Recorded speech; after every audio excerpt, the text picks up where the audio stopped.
Hello दोस्तों, चलिए इस क्वेश्चन को पढ़ते हैं। कह रहा है a constant force F is applied to a body of mass m moving with an initial velocity u. If after the body undergoes a displacement s, its velocity become v.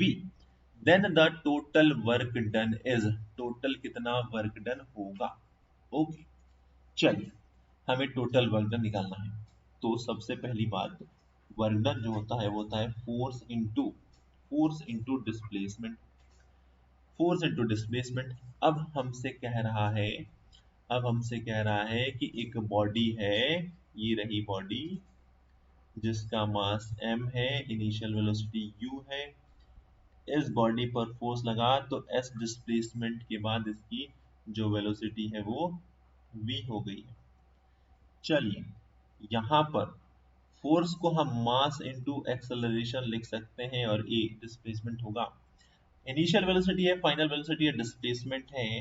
तो जरा ध्यान से देखेंगे हम तो v square minus you square बराबर 2as, ये होता है हमारे पास equation v square minus you square बराबर 2as।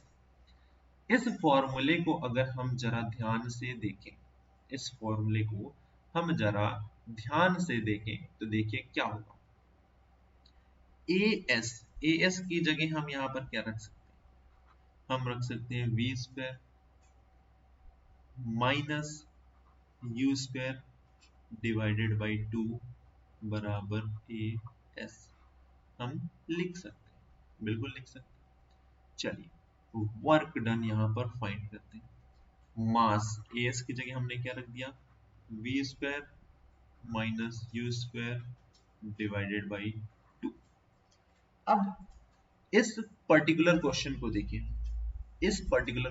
देखिए, तो यहां पर देखिए कांस्टेंट फोर्स की बात कर रहा है, तो हम इस 2 को भी क्या करेंगे, यहां पर हम हटा सकते हैं। हो सकता है जो हमारा मास है वो 2 के मल्टीपल में हो, तो इसको हटा के हम देखेंगे बेस्ट सुटेबल आंसर कौन सा हो सकता है।